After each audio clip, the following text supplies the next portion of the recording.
What's up, guys? This is Garrett Fuller with MMORPG. I am with Josh from Pillars of Eternity. Josh, introduce yourself. I'm Josh Sawyer. I'm the game director on Pillars of Eternity at Obsidian.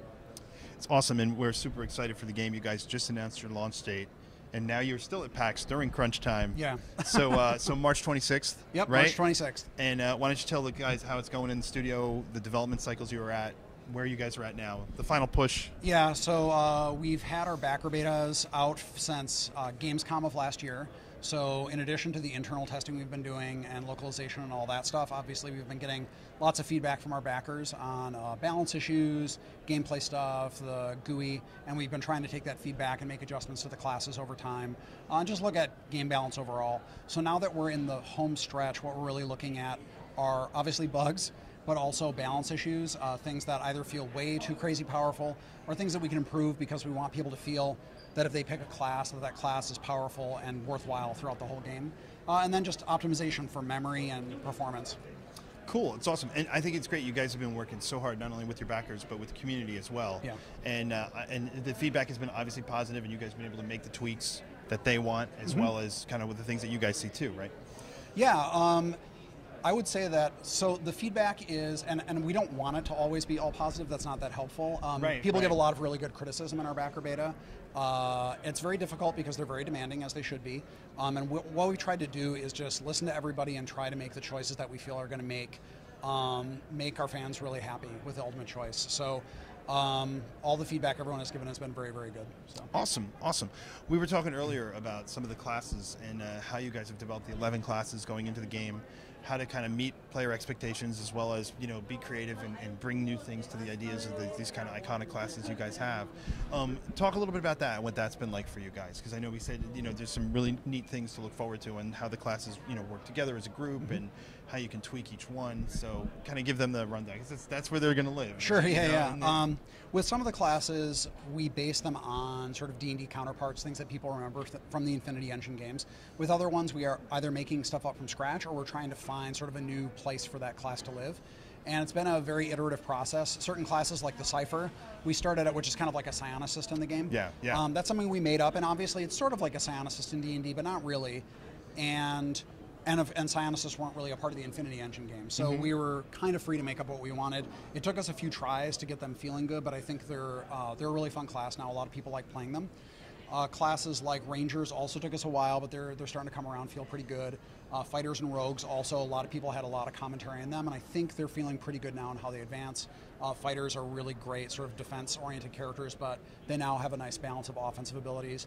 And Rogues are, they're really great offensively, and I think people have sort of come around to the idea that they're really great single-target damage dealers that are very mobile on the battlefield. So, but it's really the sort of intermingling of all these different classes that makes the game kind of take shape.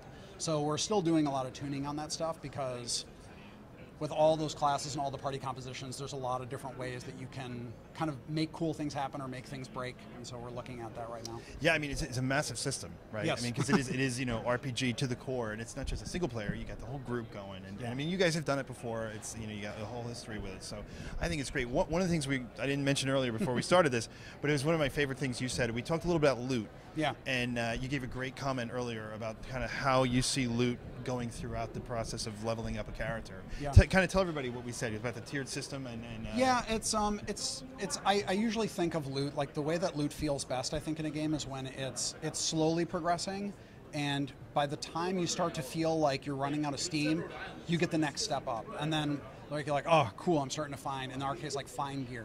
Great, yeah. I have fine equipment, that's good, and then after a while you're kind of like, the fine is getting a little weak, and then you start getting exceptional, in the way that uniques come out. So people are very sensitive to that stuff because it really can affect their play experience a lot. Yeah. So as we're doing more complete playthroughs and looking at the game, we're finding certain problem areas that we're trying to tune and tweak, because we want people to feel like there's a really nice sense of progression. Certain aspects of it are random, with a lot of hand-placed loot as well. So it's a big part of the enjoyment that people get out of the experiences is gathering loot. So you know, we're still doing a lot of tuning on it. Cool. No, it's awesome. So one of the things, as you guys are coming up on your launch, but one of the things with the Kickstarter and your goal was you did meet the goal for the expansion. Yeah. So that's obviously on the table for these guys as well. Can you talk a little bit about that? Sure. Yeah. We're in the planning stages for the expansion now. Obviously, we're getting very close to launch.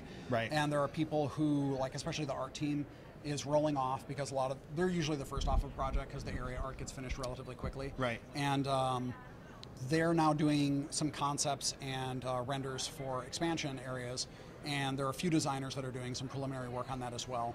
And we're targeting something that's kind of like Tales of the Sword Coast in overall style and feel, because it's not as crazy in depth as like Throne of Ball was, but Heart of Winter was the first expansion I worked on. Right. It was fairly linear and a little too short, and so we felt that something more like Tales of the Sword Coast was a little more expansive, more exploration oriented, had good dungeon crawling and stuff like that. So that's what we're really targeting for that. That's fantastic. That's fantastic. So Josh, I guess we'll kind of end on a high note. It's PAX, obviously, right? Yeah. PAX, you're going to have a panel later. Your panel at PAX South was mobbed with people. Yeah, it was a really great turnout. You know, it's going to be crazy here today. So can you give them maybe not a sneak peek, but can you talk a little bit about what the panel is going to be for people this afternoon? Sure. So today at the panel, it's at 4:30 in the Albatross Theater, I think, and we're going to be showing some stuff about companions. So we're going to be talking about 4 of the companions in the game: Haravius, Pallegina, Adair, and Aloth. And some of those characters people are familiar with. Others I don't think we've talked about much before. Cool. So we're going to be talking about those characters and the things that we really like about them. And we're also going to be showing. Let's see, we're going to be showing an area from the game called Klebon Rillig, which is a really pretty environment. We're just going to be showing some neat exploration stuff you can do in there, combat, also some scripted interactions that are pretty fun to do. And then we're going to be showing off some Stronghold interactions. So we're going to show the Stronghold itself. Tim is going to talk a little bit about the design behind it. Yeah. And then we're going to show one of the bounties you can get, because we found over time that when you construct the Warden's Lodge, you start getting these bounties. They're really fun fights to go through. So we're just going to cruise off and do one of those fights. Awesome. I think it's great. I think people are going to love it, because we talked a little bit about the written article. Yeah, you'll see a little bit about the strongholds and the bounties, and it's not easy, right? Yeah. Yeah, especially on hard. It's not easy. So cool. Thanks so much, Josh, for taking time to be with us today at PAX East. Pillars of Eternity, March 26th. You guys don't have to wait that long to play at all, which is a great thing. Yeah. So is there one last thing you want to say to fans, really quick?